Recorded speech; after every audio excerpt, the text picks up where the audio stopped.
भगवान नाम का प्रताप प्रेरक कहानी। एक व्यक्ति गाड़ी से उतरा और बड़ी तेजी से एयरपोर्ट में घुसा। जहाज उड़ने के लिए तैयार था। उसे किसी कार्यक्रम में पहुंचना था जो खास उसी के लिए आयोजित किया जा रहा था। वह अपनी सीट पर बैठा और हवाई जहाज उड़ गया। अभी कुछ दूर ही हवाई जहाज उड़ा था कि कैप्टन ने घोषणा की, तूफानी बारिश और बिजली की वजह से हवाई जहाज का रेडियो सिस्टम ठीक से काम नहीं कर रहा, इसलिए हम पास के एयरपोर्ट पर उतरने के लिए विवश हैं। हवाई जहाज उतरा। वह बाहर निकलकर कैप्टन से शिकायत करने लगा कि उसका एक एक मिनट कीमती है और होने वाली कार्यक्रम में उसका पहुंचना बहुत जरूरी है। पास खड़े दूसरे यात्री ने उसे पहचान लिया और बोला, डॉक्टर पटनायक, आप जहां पहुंचाना चाहते हैं टैक्सी द्वारा यहां से केवल 3 घंटे में पहुंच सकते हैं। उसने धन्यवाद किया और टैक्सी लेकर निकल पड़ा। लेकिन ये क्या आंधी, तूफान, बिजली, बारिश ने गाड़ी का चलना मुश्किल कर दिया। फिर भी ड्राइवर चलता रहा। अचानक ड्राइवर को आभास हुआ कि वह रास्ता भटक चुका है। नाउम्मीदी के उतार चढ़ाव के बीच उसे एक छोटा सा घर दिखा। इस तूफान में वही गनीमत समझकर गाड़ी से नीचे उतरा और दरवाजा खटखटाने लगा।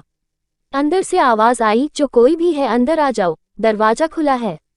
अंदर एक बुढ़िया आसन बिछाए भगवत गीता पढ़ रही थी। उसने कहा, माँ जी, अगर आज्ञा हो तो आपका फोन का उपयोग कर लूं। बुढ़िया मुस्कुराए और बोली, बेटा, कौन सा फोन? यहाँ ना बिजली है और ना फोन। लेकिन तुम बैठो, सामने चरणामृत है, पी लो, थकान दूर हो जाएगी और खाने के लिए भी कुछ ना कुछ फल मिल ही जाएगा, खा लो, ताकि आगे यात्रा के लिए कुछ शक्ति आ जाए। डॉक्टर ने धन्यवाद किया और चरणामृत पीने लगा। बुढ़िया अपने पाठ में खोई थी कि उसके पास उसकी दृष्टि पड़ी। एक बच्चा कंबल में लपेटा पड़ा था जिसे बुढ़िया थोड़ी थोड़ी देर में हिला देती थी। बुढ़िया की पूजा हुई तो उसने कहा, माँ जी, आपके स्वभाव और व्यवहार ने मुझ पर जादू कर दिया है। आप मेरे लिए भी प्रार्थना कर दीजिए।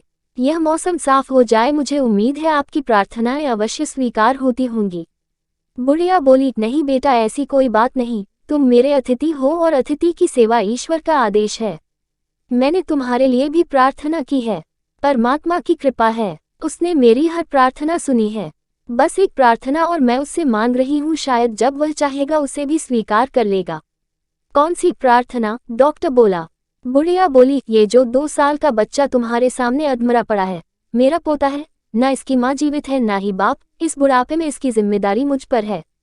डॉक्टर कहते हैं कि इसे कोई खतरनाक रोग है जिसका वो उपचार नहीं कर सकते। कहते हैं कि एक ही नामवर डॉक्टर है। क्या नाम बताया था उसका?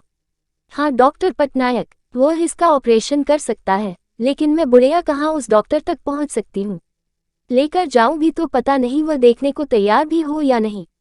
बस अब बंसीवाले से ये ही प्रार्थना कर रही थी कि वह मेरी मुश्किल आसान कर दे। डॉक्टर की आंखों से आंसुओं की धारा बह रहा है।